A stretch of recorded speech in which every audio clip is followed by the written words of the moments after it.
روایات پیش کی ہیں امیر معاویہ رضی اللہ تعالیٰ سے متعلق، ایسے لوگ جن کی حدیثیں سب نے ٹھکرائیں گے یہ ضعیف لوگ ہیں. آپ تو فرمایا میں آپ نے پڑھی دیکھیں ہے اس لیے ساتھ نہیں لایا. حسین میں بتاؤں آپ کو کہ حق نواز جنگوی صاحب اللہ ان پر رحمت، ان کا ایک نا خطاب تھا کسی دینی مدرسے میں سند تقسیم کرنے کے موقع.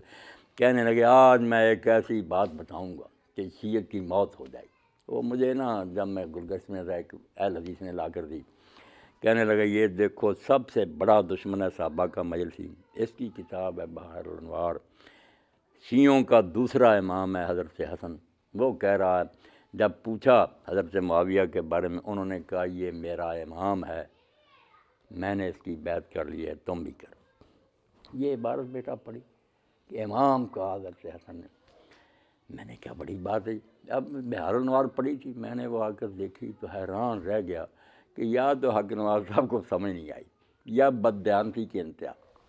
حضرت حسن نے جب بیعت کر لی نا دستبردار ہو گیا، تو پھر سعد بن عبادہ کے بیٹے قیس نے حضرت حسین سے پوچھا کہ ہم کیا کریں. انہوں نے کہا حسن میرا امام ہے. سنو بات حسن کی تھی، حسن میرا امام ہے اور میرے باپ کا بڑا بیٹا ہے. جب اس نے یار یہ بات مان لی تو ہم بھی مان لیتے. وہ معاویہ پر لگا دی. وہاں معاویہ کے بارے میں لکھا تھا، حضرت حسن نے خود کہا کہ میں جانتا ہوں یہ اس امت کا فرعون ہے، سب سے بڑا کافر ہے، اور اس سے بڑا اس امت میں کوئی مردود پیدا نہیں ہوا. مگر میرے نانا نے کہا تھا کہ ملک عزوز کا زمانہ شروع ہو جائے گا، ظالم بادشاہ مرنے مرانے کا کیا فرق. اس کے خلاف صفحہ تھا پورا. یہ حسن کے بارے میں تھا کہ وہ میرا امام ہے. اتنا دھوکہ. اس لیے نافع صاحب بھی یہی کام کرتے. میں نے وہ سارے پڑھے کچھ. اب حدیث ثقلین کو ضعیف کرتے پھرتے. ساری امت مانتی ہے کہ یہ حدیث بالکل پکی ہے کہ آپ نے پڑھا. میں اپنے پاس قرآن اور اہل بیت چھوڑ رہا ہوں، کوئی منکر نہیں اس کا سنی ہمیں.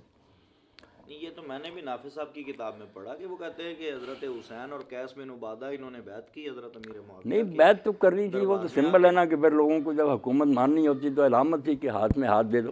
مطلب ہے کہ دل سے راضی ہو کر. اس کا کون ثبوت دے گا؟ وہ تو جب حضور نے کہہ دیا. ورنہ یزید کی بھی بیعت کی ہے نا، عبداللہ بن عمر نے کی، ان کے سارے خاندان نے، صحیح بخاری میں. مگر ساتھ ہی لعنت کرتے تھے کہ یہ ظالم تھے. ثابت تو یہ بیٹا تجمل کرنا پڑے گا کہ انہوں نے کچھ تعریف کی ہے کہ یہ اچھا حکمران ہے.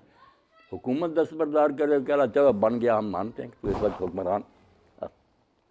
یہ بیعت وہ نہیں جو ایک راشد خلیفہ کی ہوتی، وہ ہوتی دل سے. یہ ظاہری علامت ہے، اندر سے لعنت کر رہے ہو. برحال آپ سے آخری